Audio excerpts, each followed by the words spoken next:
সুন্দর করে ভেজে রাখা এই পটলগুলো লবণ হলুদ দিয়ে বেশ একদম বেশ কড়া কড়া করে ভেজেছি। কাঁচা করে ভাজলে আমার পটল একদমই ভালো লাগে না।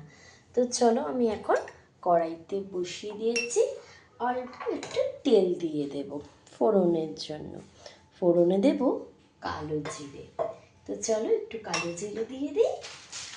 আমি কিন্তু মশলাটা আগে থেকে করেই রেখেছিলাম। কি মশলা করেছি তোমাদের সাথে এবার শেয়ার করবো। দাঁড়াও, এখন ঘড়িতে বাজছে শনিবার 4:20। আমি কিন্তু ঘুম থেকে উঠে ফ্রেশ হয়ে গেছি। ওই 1:45 নাগাদ শুয়েছিলাম, জাস্ট 4টে নাগাদ উঠে গেছি। তো দেখো, এটা হচ্ছে টমেটো আর সাদা সর্ষে, আমি যেটা ইউজ করি সাদা সর্ষে, আর তোমার পোস্ত নিয়েছি, আর 2-3টে পাকা লঙ্কা ভালো করে মিক্সিতে পেস্ট করে নিয়েছি। এবার এটাই যে ফুটছে, এর মধ্যে কিন্তু এই মশলাটা আমি দিয়ে দেব। তো চলো দিয়ে দিই, আস্তে আস্তে করে দেখতে থাকো।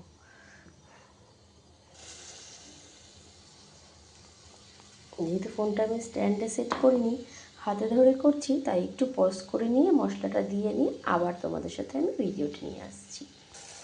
বন্ধুরা দেখো, আমি করতে চলেছি পটলের ঝাল। ঝাল করার জন্য আমি সর্ষে, পোস্ত, টমেটো, 2-3টে পাকা লঙ্কা সুন্দর করে এবার বেটে নিয়েছি। দেখো বাটিতে আমি জল দিয়ে নিয়েছি, এটাই আমি এখন কিন্তু দিয়ে দেবো।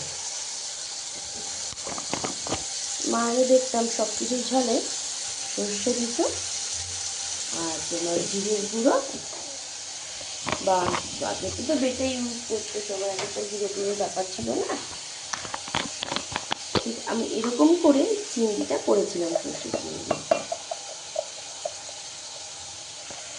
দেখো শুকনো লঙ্কার গুঁড়ো কিন্তু জমে গেছে, হাওয়া লেগেছে, ওই জন্য হাওয়া বদল হয়ে গেছে। এরকম ডোনাগুলো দেবো আমি। আচ্ছা, মশলাটা একটু আস্তে দিয়ে নিই, নাহলে পুড়ে যাবে। আর এর মতো অবস্থা একটু ভালো করে তুলে দিয়ে নিই।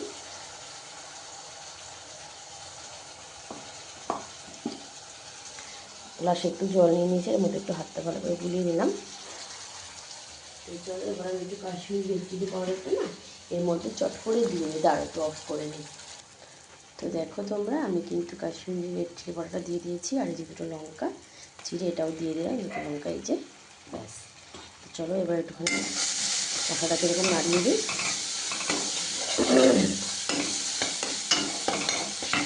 এবার দেখো আমি যে জিরে আর একটু লঙ্কা গুঁড়ো দিলাম, এটাও দিয়ে দেবো। মামামের নাচ আছে, ওই জন্য আমি এখন তাড়াতাড়ি যা করার তাড়াতাড়ি করবো, এবারে ঝড়ের গতিতে।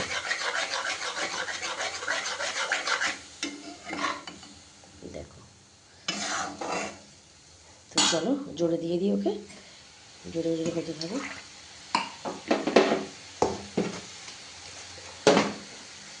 মামাকে খেতে দিয়ে দিয়েছে, উঠে মুখ টুক সব ধুয়ে নিয়েছে।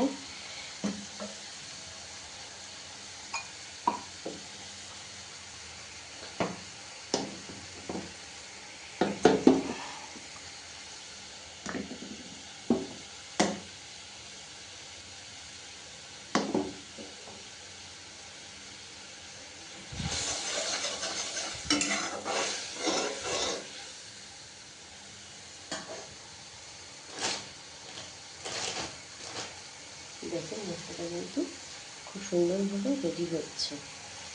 এবার একটু লবণ নিয়ে নিই, এবার ভিডিওটা দেখাতে দেখাতে।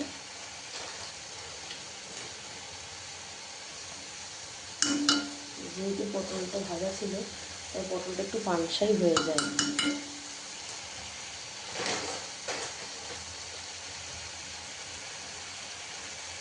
এবার রেনকোট নেব, ছাতা, জলের বোতল, নাচের জন্য ডায়েরি সব নিয়ে আমরা রওনা দেব।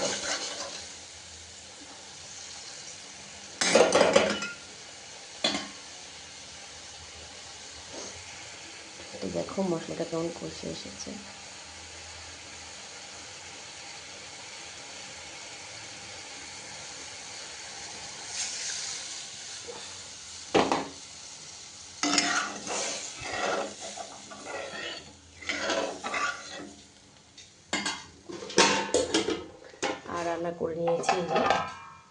পটল চিংড়ি দেখতে পাচ্ছ। রান্নাঘর লাইটটা বড্ড কম বন্ধুরা। এই দেখো পটল চিংড়ি করেছি, দাঁড়াও দেখেছো পটল চিংড়িটা কেমন লাগছে।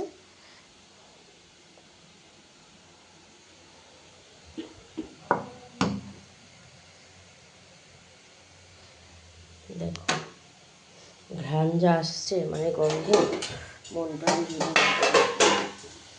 গন্ধে মন অর্ধেক প্রাণ অর্ধেক ভরে গেল। চলো লবণটা চেক করে নিয়ে আমি এর মধ্যে দিয়ে দেবো এখন সব পটলগুলোকে।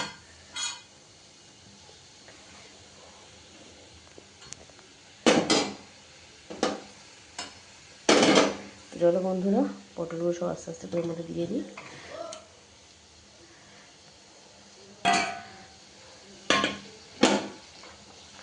সুন্দর করে ব্যাপারটা আস্তে আস্তে করে হয়ে যাক ব্যাপারটা।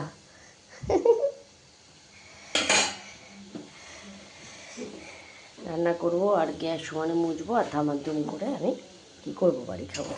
দেখো ভাত কিন্তু সেই করে রেখেছিলাম।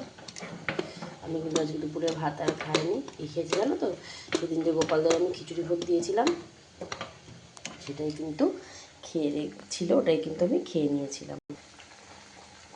ফুটছে কিন্তু পটলের ঝালটা সুন্দর করে শুকিয়ে একদম গামাখা হয়ে যাবে। সর্ষে পোস্ত, কাঁচা লঙ্কা বা পাকা লঙ্কার সাথে একটা টমেটো দিয়ে দিও, সুন্দর করে মিক্সড হয়ে যাবে। কারা বলেছে সর্ষে আর পোস্ত অল্প অল্প করে দিলে মিক্সিতে মিক্সড হতে চায় না? আগে পুরো টমেটো তো আমি এই জীবনকালে তো টমেটো দিইনি, নিজে নিজে ভাবলাম দেখি টমেটো দিয়ে দেখি কেমন হাতে, দেখলাম খুব ভালো লাগছে। সর্ষে আর পোস্ত আগে শুকনো এইটুকু করেও যদি হয়, এইটুকু একটু একটু করেও যদি হয়, শুকনো আগে বেশ 2-3 মিনিট ধরে অল্প অল্প ঘুরঘুর, মানে একটা স্টেপ দুটো স্টেপ এরকম করে করে করে করে মিক্সির যে ঘাট থাকে না, একটা দুটো তিনটে দিলে কিছুক্ষণ রাখলে আবার তিনটে দুটো একটা, এইভাবে ভাবে কিছুক্ষণ ভালো করে ঘুরিয়ে নেবে শুকনো। তারপরে তুমি এবার একটুখানি অল্প করে জল দিয়ে বাটিতে সাইড যেহেতু লেগে যায় এরকমভাবে সব কাখিয়ে দেবে, ঢাকনা থেকেও কাখিয়ে নিয়ে মধ্যে দিয়ে দেবে, দিয়ে আবার বন্ধ করে দিয়ে আবার মিক্সড করবে। দেখবে কি সুন্দর পেস্ট হয়।